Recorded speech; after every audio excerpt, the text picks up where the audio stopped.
Hello guys, pag-usapan natin ngayon dito sa video ito kung paano natin guys ma-appeal itong verified documents to receive payout.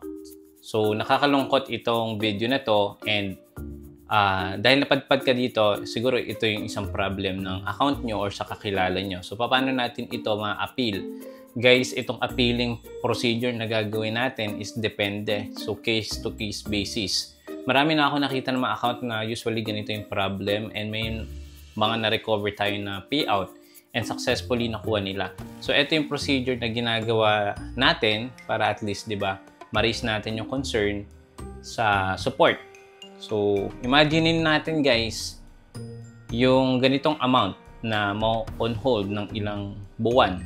O yung iba guys, kapag talagang hindi natin ginawa ng paraan, ang nagiging status na niyan is not payable. So, kapag not payable, may hirapan na talaga nating ma-recover. Base po kay Facebook, sinabi nila kapag yung ating payout ay hindi natin na-verified or hindi natin na-appeal, within 3 to 6 months na wala tayong ginagawang raising concern sa support.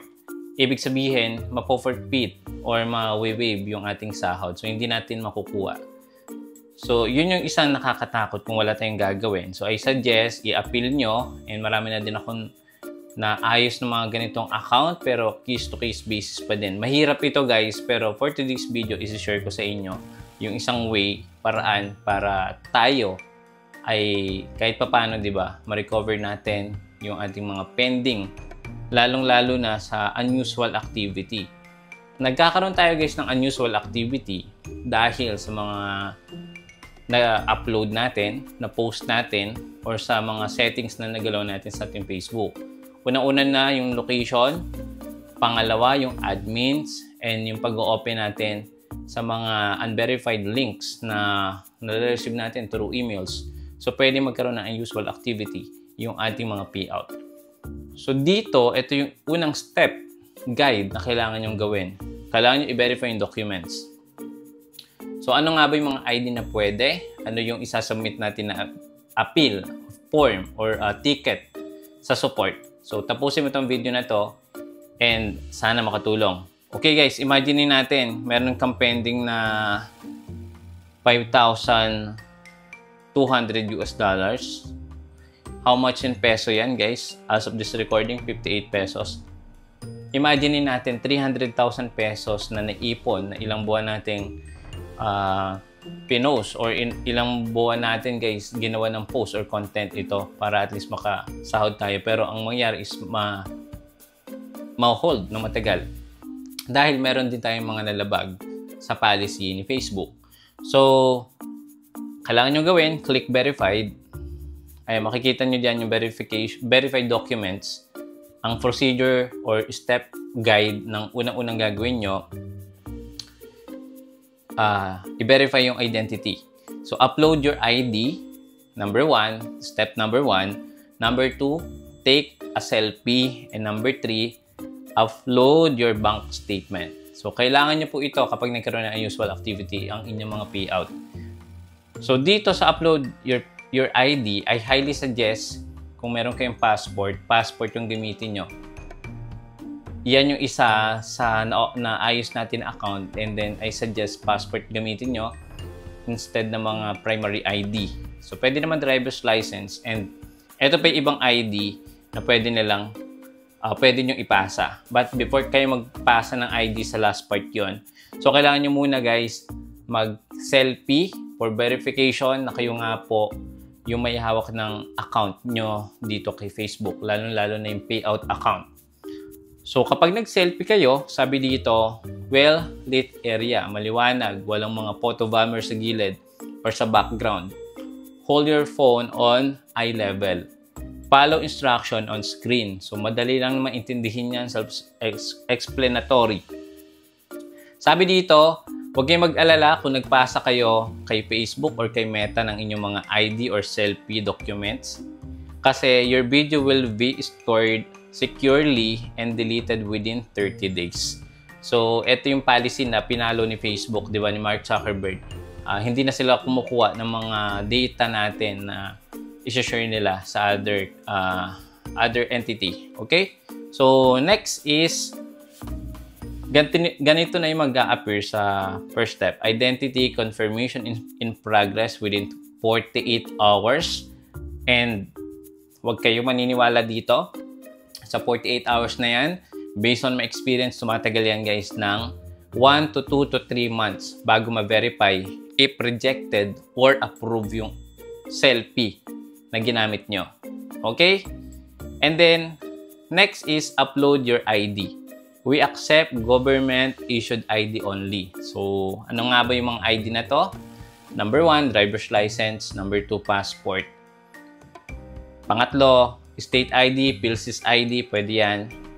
Tribal identification, di ko alam kung ano to. National ID card and green card residence permit, immigration registration card, voter's ID. So, dito sa dalawa kayo mag-focus, driver's license and passport. So, yun. And once na nakapagpasa na kayo, hindi instant yan mawala yung ganitong notification. Hindi kagad yan guys na na-approve. Kasi nga, kailangan natin yan i-appeal. So, anong kailangan natin gawin? Nag-ready na po ako guys ng appeal form na pwede nyo guys kopyain. Kayo na lang po yung mag-edit ng mga information nyo. Ilalagay ko dyan sa my descriptions. And bilang papasalamat, no, don't forget to share and don't forget to subscribe. And do not skip po yung mga ads na nag-appear dito sa ating YouTube. So, yun lang po ang ating token na mare-receive. So, guys, ito yung appeal form na nilagay ko dyan sa may description. Ang title na ito, Appeal Form for Facebook Payout on Hold Due to Unusual Activity. Ito yung ginagamit ko sa pag-appeal. Request for review and release of Facebook Payout on hold. So, to Facebook support team. So, eto naglagay tayo talaga dito ng letter or ng ticket or appeal form kay Facebook. So, sabi dito, Dear Facebook support team, ayan, I'm writing to formally request a review of my Facebook payout account which has been placed on hold due to report unusual activity. I believe this may be due to an oversight and I respectfully ask for reconsideration to restore access my payout. So, kailangan nyo guys dito ilagay yung account information nyo. Again, do not share any sensitive or private information sa online. Huwag nyo ipopost to sa Facebook. Full name, page URL, kayo na maglagay dyan. Payout on hold notification, date of notification, list of tools na affected. So, sample, ads on reels, ad breaks, bonus, or stars. So, ito explanation. Basahin nyo lang yan kasi haba yung video natin. And don't worry, ilalagay ko dyan sa may ibaba. And then sa pinakadulo, maglalagay kayo dito ng inyong full name and contact information, included yung email address or contact number. Kasi tatawagan kayo ng support, lalong-lalo na kung kayo ay naka-Meta verified subscription. And then ang next guys, kopyain nyo yan kapag na fill out nyo na, copy. Then punta kayo guys sa inyong Facebook. Mula dito sa Facebook guys, punta kayo sa creator support. Mula dito sa creator support, pwede kayo guys sa monetization. Pwede dito sa payout issue. Ayan. And then, itong tatlo na to, mareredirect kayo niyan sa support kung kayo po ay Meta verified. So, yun yung advantage kapag Meta verified. Mayroon tayong direct support. Makakausap natin ng mas mabilis yung mga agent ni Facebook. So, human yung kausap natin. So, dito naman sa Meta payout support, 1 to 2 business days, maghintay lang talaga tayo ng email or tawag dito, update kay Facebook. So, ito yung mga issue sa payout na usually kailangan natin mag-provide ng form at mag-submit sa kanila. Ang pipilian natin dito guys, payout account on hold. So, sample, ano ba yung monetization tool na may problem? So, sample ay in-stream ads. So, click natin in-stream ads. Then, dito natin guys, ipipaste yung ating ginawang form.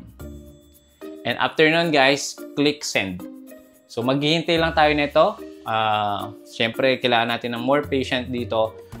at least tiisin natin, everyday tayo mag-appeal, or talagang kapag matagal mag-appeal, pwede nyo kontakin sa akin messenger, Jose Opo Moledo Jr.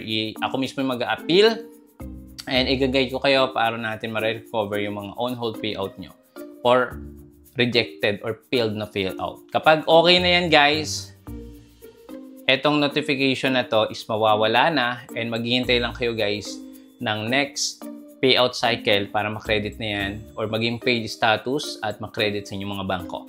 Maraming salamat! Again, don't forget to subscribe, click the bell icon, and click the notification bell o yung notification bell para at least kapag may mga ganito tayong mga video, manonotify po kayo kaagad. Maraming salamat! See you again sa next video. Bye-bye!